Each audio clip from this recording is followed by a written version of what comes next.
آج جو ہے وہ تیسری شب ہے، اور تیسری شب میں ہر سال ہم لوگ سیدہ کائنات، مخدومہ کائنات، ملکہ فردوس بری، جگر گوشہ رسول، ام الحسنین سیدہ فاطمۃ الزہرا رضی اللہ تعالی عنہا، ان کی یاد کی محفل سجاتے ہیں۔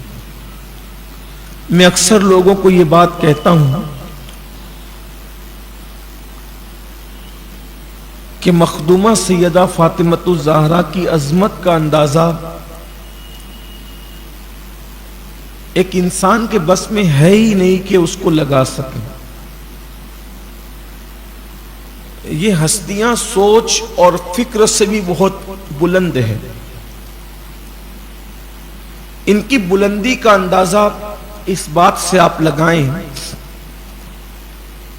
کہ اللہ کے رسول صلی اللہ علیہ وآلہ وسلم جس زمین پر قدم رکھ دیں وہ زمین شہر شفا ہو جائے۔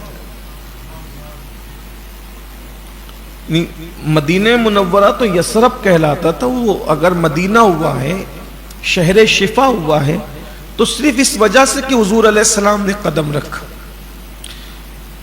یہ تو شفا بن گیا۔ دوسری چیز کہ بار بار انہوں نے جس زمین پہ قدم رکھا وہ جنت کے ٹکڑوں میں سے ایک ٹکڑا بنا۔ ما بین بیتی و منبری روضۃ من ریاض الجنہ، کہ میرے گھر اور میرے منبر کے درمیان میں جو جگہ ہے وہ جنت کی کیاریوں میں سے کیاری ہے۔ تو یہی جنت کی کیاری کیوں ہے؟ ریاض الجنہ منبر اور گھر کے بیچ کی جگہ ہی کیوں ہے؟ تو صوفیہ اس سے پردہ اٹھا کر کہتے ہیں دراصل حضور علیہ السلام جب مسجد نبوی میں نماز پڑھانے جاتے تھے تو گھر سے نکلتے تھے اور مصلی پہ جاتے تھے، وہیں سے جاتے تھے، وہیں سے آتے تھے، وہیں سے جاتے تھے، وہیں سے آتے تھے، تو بار بار آنے جانے تو زمین کے جس ٹکڑے نے سب سے زیادہ قدم چوم لیے وہ جنت کی کیاریوں میں سے کیاری بنی۔ تو جس کے تلووں کو چوم کر خطہ زمین جنت کی کیاری بن جائے، صرف تلووں کو تلوے کی بات نہیں ہو رہی ہے، تلوے کو چومنے والی زمین کی بات ہو، جس نے تلووں کو چوما بار بار، جس نے تلووں کو بار بار بوسا دیا، وہ جنت کی کیاریوں میں سے کیاری بن گئی۔ جہاں آرام کر لیں وہ خطہ جنت بن جائے۔ تو جہاں جسم لگ جائے، جہاں قدم لگ جائے، اس کا یہ مقام ہے، تو پھر قدم کا مقام کیا؟ اور اس کے بعد مصطفیٰ جان رحمت صلی اللہ علیہ وآلہ وسلم کے قدم زمین پہ لگ کر زمین کو جنت کا ٹکڑا بنا دیں، تو جس کے بارے میں فرمائے بداتم منی کہ وہ میرے جگر کا ٹکڑا ہے۔ کجا زمین کا ٹکڑا، کدا جگر کا ٹکڑا، حضور اکرم صلی اللہ علیہ وآلہ وسلم کے جگر کا ٹکڑا، سیدہ کائنات، جن کی محبت کو اللہ نے ہم پہ فرض کیا، جن سے محبت کرنے سے عمر دراز ہو۔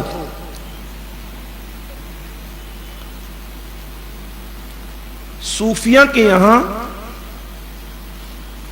ایک اصطلاح ہے کیفیت عطریہ۔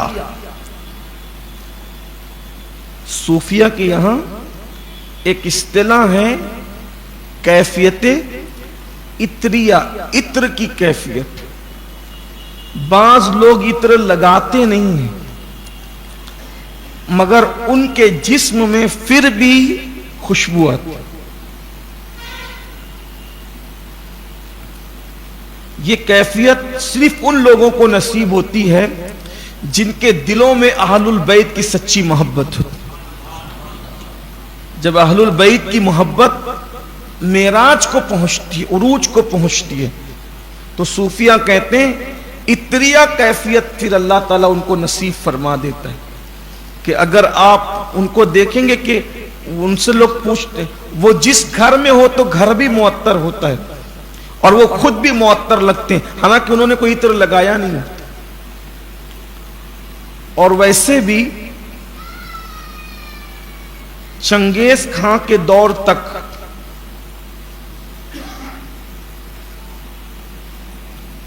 سادات کے جسم سے بھی خوشبو آتی تھی. ایک مخصوص خوشبو تھی جو سیدوں کے جسم سے آتی تھی چنگیز خاں کے دور. اب وہ خوشبو اٹھا لی گئی.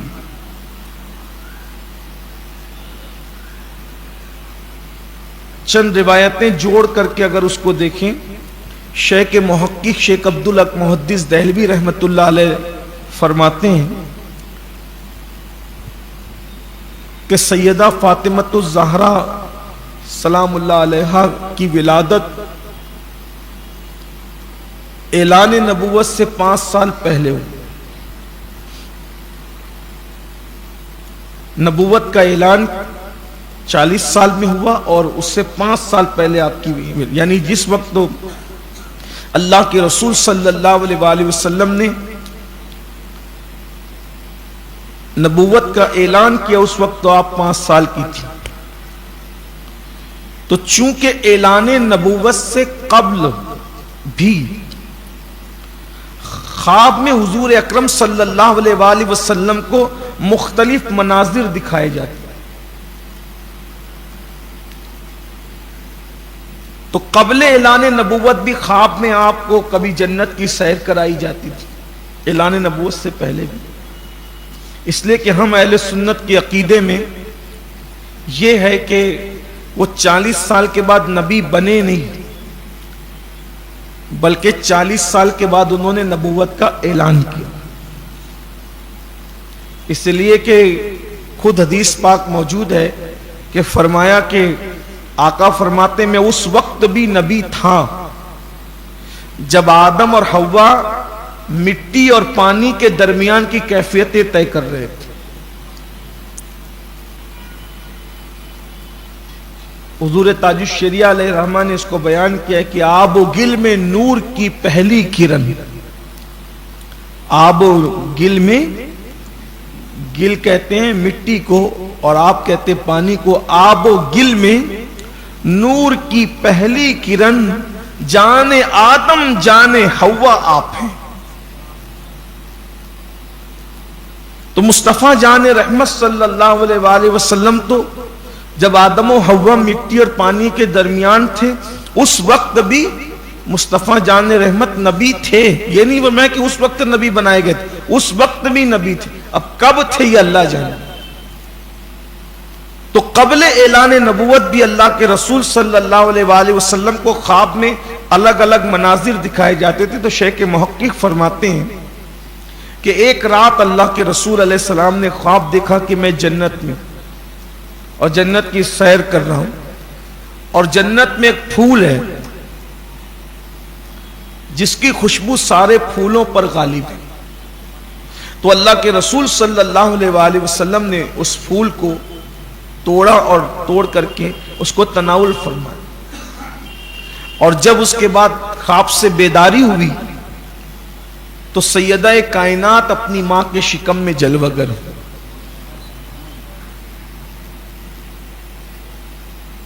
تو حضور اکرم صلی اللہ علیہ وآلہ وسلم سیدہ پاک کو سونگھا کر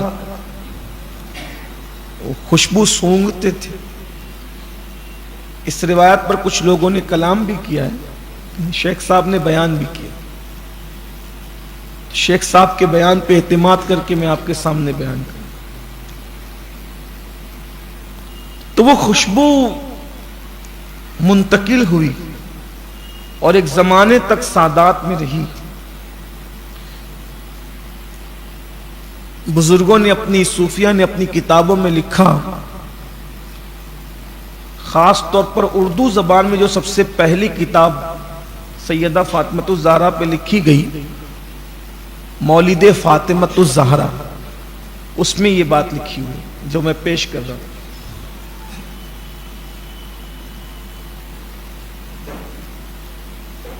کہ جب چنگیز کا دور آیا تو سادات کو چن چن کر قتل کیا جاتا. وہ اپنا نسب بھی چھپاتے تھے تو تب بھی ان کو سونگ لیا جاتا تھا اور سونگ کے قتل کر. تو اس دور کے بزرگوں نے دعائیں کی کہ اللہ کرے کہ یہ خوشبو جسے سونگ کر سادات قتل کیے جا رہے ہیں یہ اٹھا لی جائے. اٹھا لی گئی.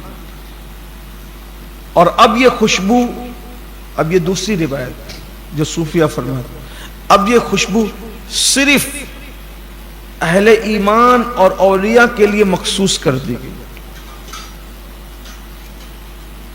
اب یہ اللہ والوں کو خوشبو آتی ہے، ہر ایک کو نہیں. جیسے شب قدر ہر ایک کو نظر نہیں آتی، ویسے آل رسول کی خوشبو بھی ہر ایک کو نہیں.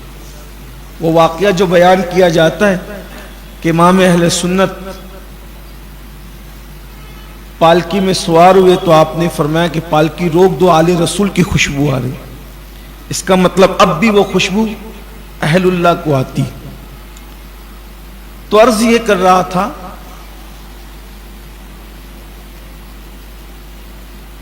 کہ کیفیت عطریہ اللہ تعالیٰ جن کے دل میں سادات کی سچی محبت پیدا کر دیتا ہے اور جو اہل البیت کا سچا عاشق ہو جاتا ہے وہ بھی مہکنے لگتا ہے، اس کا گھر بھی مہکنے لگتا ہے اور انشاءاللہ اس کا کفن بھی مہکے گا اور اس کی قبر بھی مہکے. کتنی بڑی سعادت ہے. بہت کم لوگ شاید اس منزل پر پہنچ پاتے ہوں گے، لیکن بہت لوگ ہیں جو ہماری نظروں سے اوجھل ہیں. جب میں نے پہلی مرتبہ یہ بات پڑھی کہ صوفیہ کے یہاں یہ بھی کوئی اصطلاح ہے اور اس کی دلیل میں نے پڑھی تو مجھے پتا چلا کہ ایسے کچھ لوگوں سے میری ملاقات ہوئی ہے کہ بغیر عطر کے جن کے جسم کو میں نے مہکتے دیکھا، لیکن اس اصطلاح سے میں اس وقت واقف نہیں تھا. یعنی کتنی بڑی سعادت ہے یہ کہ اہل البیت کی سچی محبت میں انسان غرق ہو جائے تو دنیا میں بھی وہ مہکے اور اس کا وہ جہاں موجود ہے وہ بھی مہکے. تو ان کی محبت اللہ نے ہم پہ فرض کی ہے. اور پھر یہ وہ لوگ ہیں، ان کے بارے میں لکھا گیا، بزرگوں نے لکھا کہ جب اللہ تعالیٰ نے حضرت حوا کو پیدا فرمایا تو یہ بات کہی گئی کہ حوا بہت خوبصورت ہے، اس سے خوبصورت کون ہو سکتا ہے. تو اشارہ دیا گیا کہ ذرا کسی اور کو بھی دیکھ لو. تو جنت کے اس گوشے کی طرف لے جایا گیا جہاں ایک بہت خوبصورت خاتون تھی اور اس کے سر پر ایک بڑا خوبصورت تاج تھا اور اس کے کان میں 2 گوشوارے لٹک رہے تھے، وہ بھی بہت خوبصورت تھے اور اس سے خطہ جنت منور تھا. پوچھا گیا یہ کون ہے؟ تو کہا اسے فاطمہ بنت محمد کہتے. تو کہا یہ تاج کیا ہے؟ تو کہا یہ اس کا سرتاج ہے جسے علی یہ مرتضیٰ کہتے. اور یہ گوشوارے کیا ہے؟ تو کہا اس کے شہزادے ہیں جنہیں حسن اور حسین کہا جاتا. بظاہر یہ کیفیت ہے لیکن جب ظہور ہوگا تو پھر ہوگا. یہ وہ ہستیاں ہیں، مبارک ہستیاں جن کے نام کے وظائف انسان کی مصیبتوں کو ٹال دے. اور مرتبے پھر کیا ہے، مقام کیا ہے؟ کون نہیں جانتا کہ میدان محشر کے اندر نفسی نفسی کس کی زبان پر نہیں ہوگی. صاحب سوائق المحرقہ لکھتے ہیں، اس کو میں بیان کرنے سے پہلے آپ غور کریں، کیا نمازیوں کی زبان پہ نفسی نفسی نہیں ہوگا؟ کیا حاجیوں کی زبان پہ نفسی نفسی نہیں ہوگا؟ کیا غازیوں کی زبان پہ نفسی نفسی نہیں ہوگا؟ کیا قاریوں کی زبان پہ نفسی نفسی نہیں ہوگا؟ کیا علماء، خطبہ، دانشور سب کی زبان سب نفسی نفسی کہہ رہے ہوں گے؟ میدان محشر میں کس کا اور کیا عزت اور کیا وقار؟ لوگوں کے بدن پر پورے کپڑے بھی نہیں ہوں گے. لوگ پریشان حال ایسے ہوں گے کہ ماں بیٹے سے ناواقف، بیٹا ماں سے ناواقف، بیٹا ماں سے بھاگے، ماں بیٹے سے بھاگے. وہ ہنگامہ محشر ہے. جب بڑی مصیبت اور تکلیف آتی ہے تو لوگ کہتے ہیں قیامت صغریٰ آ گئی، چھوٹی قیامت آ گئی. کورونا میں آپ نے دیکھا لوگوں نے اس کو کہا کہ قیامت صغریٰ تھی، چھوٹی قیامت تھی. جب چھوٹی قیامت کا یہ حال ہے کہ لوگ بھوکے رہے، باپ کے جنازے میں بیٹا شریک نہیں ہو، بیٹے کے جنازے میں باپ شریک نہیں ہو، کیا حالات تھے. تو واقعتاً جو قیامت ہے وہ قیامت کیسی ہو؟ زمین شعلے اگل رہی ہے، اوپر سے جو ہے وہ سورج آگ برسا رہا ہے، یہ کیفیت ہے، کوئی کسی کا پرسان حال نہیں۔ اس ماحول میں اگر عزت کا اظہار ہو رہا ہے تو کس کی؟ جن عزت داروں کی عزتوں کا اظہار ہو رہا ہوگا ان میں سے ایک ذات وہ ہے کہ اعلان ہو رہا ہوگا، منادی حضرت ابو ایوب انصاری رضی اللہ تعالیٰ روایت کرتے ہیں کہ اللہ کے منادی اعلان کرے گا، محشر والوں گردنیں جھکا لو اور آنکھیں بند کر لو، اپنے سروں کو جھکا لو، آنکھیں بند کر لو، آنکھیں نیچی کر لو۔ رسول اللہ محمد عربی صلی اللہ علیہ وآلہ وسلم کی شہزادی فاطمہ پل صراط سے گزر رہی، غور کریں کہ شان سے پل صراط، کوئی اس انداز سے گزرے گا پل صراط سے؟ ہے کسی کے بارے میں اس طرح کی کوئی روایت جس شان سے سیدہ کائنات مخدومہ فاطمہ الزہرا کی شان بیان کی گئی؟ ایک حدیث پاک میں یہ بھی آیا ہے کہ میدان محشر میں اعلان ہوگا کہ کہاں ہے اہل بیت سے محبت کرنے والے؟ عرش کے نیچے ان کے لیے دسترخوان لگا ہے، اور جن پنجتن سے وہ محبت کرتے تھے وہ پنجتن موجود ہے، آج ان کے ساتھ دسترخوان پہ وہ بیٹھنے کا شرف حاصل ہے۔ کتنی عظیم سعادت ہے، اتنا بڑا مقام اور اتنا بڑا مرتبہ ہونے کے بعد کتنی سادہ ترین زندگی ہے کہ ایک مرتبہ کا واقعہ ہے کہ اللہ کے رسول صلی اللہ علیہ وآلہ وسلم گھر تشریف لائے تو دیکھا کہ سیدہ پاک رو رہی، آنکھ میں آنسو۔ پوچھا کہ بیٹی کیوں رو رہی، رونے کی وجہ کیا؟ آپ روتی کیوں ہے، رونے کی وجہ کیا ہے؟ تو اس کی بابا جان شکایتاً نہیں کہہ رہی ہوں، آپ نے پوچھا ہے تو حکایتاً کہہ رہی ہوں۔ کیوں رو رہی؟ کہ 3 دن سے گھر میں چولہا نہیں جلا ہے، فاقہ ہے، اس پر بھی کوئی شکایت نہیں، کوئی بات نہیں، لیکن آج میرے دونوں بیٹوں نے ایک دوسرے سے بات کرتے ہوئے ایک عجیب سا جملہ کہہ دیا، بس بچوں کا جملہ برداشت نہیں ہوا، اسی کو یاد کر کر کے رو رہی ہوں۔ کیا کہا انہوں نے؟ تو کہا جب کئی دن کا فاقہ ہو گیا اور حسنین کریمین کو کھانا نہیں ملا تو دونوں شہزادے آپس میں بات کر رہے تھے کہ بھیا ہماری طرح روئے زمین پر کوئی ایسا بیٹا ہوگا جو اتنا بھوکا ہو؟ ماں ہونا برداشت نہیں ہو سکا، میں رو پڑی، مجھے رونا آ رہا ہے۔ میرے بچے ایسی بات کر رہے ہیں کہ روئے زمین پر کوئی ایسا بچے ہوں گے جو اس قدر بھوکے ہوں کہ 3 دن کی فاقہ کشی، اور ظاہر سی بات ہے گھر میں اگر بڑے فاقے سے ہوتے ہیں تو کم از کم بچوں کو تو کچھ کھلا ہی دیا جاتا، بلکہ اگر گھر میں میت ہو جاتی ہے تو بھی محلے کے لوگ بچوں کو لے جاتے ہوئے چلیں بڑے ابھی میت میں مصروف ہیں تو کم از کم بچوں کو تو کچھ کھلا دو۔ لیکن کیا ان لوگوں کی زندگی ہے؟ شہزادوں کی زبان سے نکل پڑا ہے کہ کیا ہماری طرح کوئی ہوگا روئے زمین پر جو بچہ ہو کر اتنا بھوکا ہو؟ بابا رو پڑی۔ اللہ کے رسول صلی اللہ علیہ وآلہ وسلم نے کہا کہ تو پھر کہ یا رسول اللہ، اللہ کی بارگاہ میں مناجات کرتے بھی حیا آتی ہے کہ کہیں گستاخی نہ ہو جائے مناجات کی، کیسے اس سے کھانا مانگو اپنے بچوں کے لیے؟ تو ارشاد ہوا بیٹی وہ گستاخی نہیں ہے، مناجات تو عبادت ہے، اس سے مانگنا اس کو پسند ہے، مانگو اس سے طلب کرو، وہ عطا کرے گا۔ تو مصلی بچھا دیا اور 2 رکعت نماز پڑھی، اور نماز پڑھنے کے بعد ہاتھ اٹھا کے عرض کی اللہ تیرے محبوب صلی اللہ علیہ وآلہ وسلم کی طرح تو کوئی ہو نہیں سکتا، ان کے گھر میں چولہا نہیں جلتا ہے تو وہ کہتے ہیں کہ میں رات اللہ کے ساتھ گزارتا ہوں، وہ مجھے کھلاتا بھی ہے اور پلاتا بھی ہے، ہم تو ان کی طرح نہیں ہیں، ویسے نہیں ہیں، لیکن میرے بچے بھوکے ہیں اور تجھ سے مناجات کی جا رہی ہے کہ اللہ کسی طرح جو ہے میرے بچوں کے لیے کھانے کا انتظام۔ آنکھ میں آنسو آئے، ہاتھ اٹھا کر برداشت نہ ہو سکا اور بے ہوش ہو گئی۔ ہوش جاتے رہے، جبریل امین بارگاہ رسالت میں عرض کی یا رسول اللہ مناجات فاطمہ نے آسمان کے ماحول کو زیر و زبر کر دیا، فرشتے بے چین ہو گئے فاطمۃ الزہرا کی مناجات پر. اللہ کے رسول علیہ الصلوۃ والتسلیم جب تشریف لائے تو دیکھا کہ آپ مصلی پر بے ہوش. اپنی شہزادی کا مبارک سر اٹھایا, اپنی گود میں رکھا, اور گود میں رکھنے کے بعد جب بابا جان کے ٹھنڈے ٹھنڈے ہاتھ اور زلفوں کی خوشبو پہنچی تو آنکھ کھول دیا.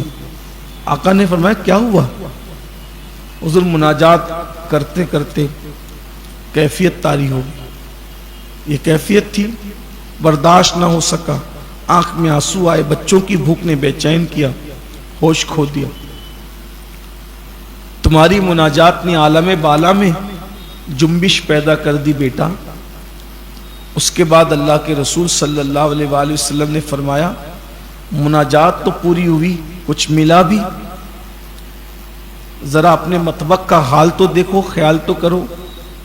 راوی بیان کرتے ہیں کہ جب اس طرف رخ کیا تو دیکھا کہ جواہرات کے پیالے کے اندر کھانے کی چیزیں بھری ہوئی تھی, اور وہ پیالے سے کمرہ روشن تھا.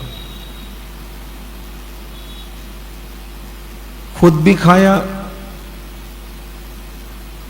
بچوں کو بھی کھلایا. حضور اکرم صلی اللہ علیہ وآلہ وسلم نے تناول فرمایا. مولائے کائنات نے بڑی لذیذ غذا تھی, فرمایا یہ آسمان سے آئی. کہتے ہیں کہ تقریباً 7 دن تک اس میں سے کھاتے رہے, کم نہ ہوا, ختم ہونا تو دور کی بات, کم بھی نہیں ہوا. اس میں سے کچھ کھانا لے کر امام حسن, بچپنا تھا, کھاتے ہوئے باہر نکل. تو ایک یہودی نے دیکھا تو کہا کہ یہ کھانا بڑا خوشبودار اور لذیذ ہے, کہاں سے ملا؟ کہ ہماری امی نے دعا کی تھی, اس کی برکت سے آیا. نانا کہتے ہیں کہ یہ آسمانی غذا ہے. کہا مجھے بھی دے دو. تو چونکہ سخی کے سخی لال تھے, انکار کی مجال نہ ہوئی. یہودی نہ دیکھا بلکہ دے دیا تو اس کے ہاتھ سے وہ کھانا غائب ہوا. اس لیے کہ اس منکر اسلام کے لیے وہ کھانا نہیں تھا, تو اس کے ہاتھ سے غائب ہو گیا. اور ادھر ہاتھ سے کیا غائب ہوا, ادھر گھر سے بھی غائب. صوفیہ فرماتے ہیں کہ کہا گیا کہ اگر ایسا نہ ہوتا تو وہ کھانا زندگی بھر کے لیے کافی ہوتا. یہ شانیں ہیں ان لوگوں, یہ مراتب ہے, یہ مقامات ہیں. اللہ تبارک و تعالی نے قربانیوں کا جذبہ دیا. ایک مرتبہ اتنی بیمار ہو گئی کہ اٹھ بیٹھ نہ سکی. ایسی بیماری کے عالم, کئی دن سے کچھ نہ کھایا. تو مولائے کائنات نے کہا کہ بیمار ہو گئی ہے, کچھ یاد آتا ہو تو کہیں, کچھ کھلائیں آپ کو. تو کہا اس وقت تو انار کی خواہش ہو, اگر آپ انار کھلا سکتے ہیں تو کھلا دیں. مولا مشکل کشا انار لے کر گھر میں داخل ہوئے, اور کسی کی طرف سے آواز آئی, کیا اللہ کے لیے ہمیں کچھ کوئی کھلا سکتا ہے؟ سیدہ نے فرمایا کہ یہ انار جو ہے وہ سائل کو دے دیجیے. تو کسی نے کہا کہ بڑی تمنا تھی اس کی, اور بیماری میں اس کی طلب تھی. فرمایا کہ ہم آل محمد کی عادت یہی, دوسرے طالب ہوں اور ہم کھائیں ہمیں یہ پسند نہیں, اس لیے انہیں دے دیا. ہم اپنی ضرورت پر دوسروں کی ضرورت کو ترجیح دیتے. سبحان اللہ. ابھی آپ نے سنا لن تنالوا البر حتى تنفقوا مما تحبون کی ہلکی سی تفسیر, تو بات یاد آ گئی. جو خود کو پسند و پسند کی چیز قربان کرو. بات یاد آ گئی کہ ایک مرتبہ عید کا دن تھا اور شہزادوں کے لیے قیمتی کپڑے بنائے گئے تھے. ایسے میں قریب کی شہر مدینہ کی خاتون جو غریب تھی اور اس کے بچے کے لیے کپڑے نہیں تھے, وہ سلام کے لیے حاضر ہوئی. اللہ کی شان خدا کا کرنا یہ کہ اس کا بچہ حسنین کریمین کا ہم عمر تھا. سیدہ پاک کو اس نے سلام کیا اور مبارک پیش کی تو پوچھا کہ تیرے بچے کو کپڑے نہیں بنے عید کے؟ عرض کی شہزادی ہم روٹی کے ٹکڑوں کو پریشان ہیں، ہم کیا کپڑے بنائیں گے.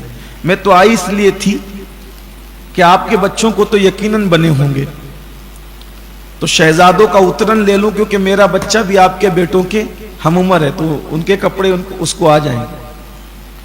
تو نئے پہنائے تو پرانے تو آپ نے اتارے ہوں گے، وہ اترن لینے آئی. شہزادے سو رہے تھے، دونوں کو اٹھایا. اٹھانے کے بعد جو پرانے کپڑے اتار دیے تھے وہ پرانے کپڑے پھر سے پہنائے اور نئے کپڑے دونوں شہزادوں کے اتار کر کے اس کے ہاتھ میں دے دیے، یہ لے جا اپنے بچے کو پہنا. اس نے کہا میں تو اترن لینے آئی تھی. فرمایا ہمارے یہاں اترن نہیں دی جاتی، ہم نیا دوسروں کو دیتے ہیں، پھٹا خود پہنتے ہیں. اس لیے کہ جب اللہ کے لیے دے رہے ہیں تو نیا دیتے ہیں.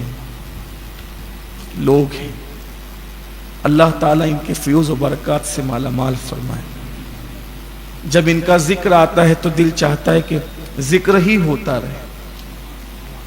انفرادی ذات، انفرادی شخصیت جس کے لیے کائنات کا رسول کھڑا ہوں، جس سے محبت کرنا جنت میں جانے کا سبب بن جائے، جس کی اولاد سے پیار کرنا مغفرت کا سبب بن جائے، ایمان پر خاتمے کا سبب بن جائے. رمضان شریف کی تیسری شب تھی، پیر کا دن گزر چکا تھا، منگل کا دن آنے والا تھا. امام عبدالرؤف کے قول کے مطابق خود ہی نہایا، خود ہی غسل کیا اور غسل کرنے کے بعد فرمایا کہ میں نے نہا بھی لیا ہے، کپڑے بھی پہن لیے. امام عبدالرؤف، مختلف روایتیں لیکن امام عبدالرؤف کہتے ہیں کہ فرمایا کہ نہا بھی لیے، کپڑے بھی پہن لیے. زندگی بھر میرا جسم کسی نے نہیں دیکھا، بعد وصال بھی کوئی نہ دیکھے، اسی غسل میں اسی کپڑوں کے ساتھ مجھے دفن کر دیا جائے اور میرا جنازہ رات کے وقت اٹھایا جائے تاکہ کسی اجنبی مرد کی بھی نگاہ نہ پڑنے پائے. آپ کی کنیز بیان کرتی ہیں کہ جب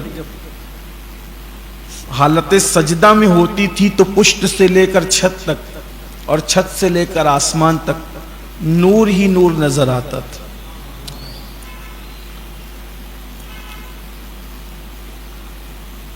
کبھی تھک کر سو جاتی تھی تو چکی خود بخود چلتی تھی. بہت تھک جاتی اور سو جاتی، تھک کر بہت کم سویا کر چکی خود بخود چلتی. چکی چلانے والا کوئی نظر نہیں آتا تھا لیکن چکی چلتی. اہل عشق تو کہتے ہیں کہ سیدہ کی چکی تو اب بھی چل رہی ہے، اسی لیے تو زمانہ کھا رہا ہے. اگر وہ چکی بند ہو گئی ہوتی تو لوگوں کو ملتا کہاں؟ زمانہ انہی کے ٹکڑوں پہ پل رہا ہے. سیدہ کی خیرات مل رہی ہے، سخی باپ کی سخی بیٹی. کبھی ایسا بھی ہوتا کہ سو جاتی تو شہزادوں کو جھولا جھولانے والا کوئی نہ ہوتا تو جھولا چلتا رہتا تھا، جھولا دینے والا کوئی نظر نہیں آتا. نماز میں ہوتی تو بھی چکی چلتی رہتی، شہزادوں کا جھولا ہلتا رہتا. بڑی عبادت گزار حسنین کریمین کی تربیت جو کی ہے ان کا اپنا حصہ ہے. تو آپ کے غسل کی روایت بھی موجود ہے کہ غسل دیا گیا، لیکن امام عبدالرؤف اپنی کتاب میں لکھتے ہیں کہ خود ہی جو ہے وہ غسل فرمایا اور فرمایا کہ رات کے وقت منگل کو آپ نے دنیا سے کوچ فرمایا.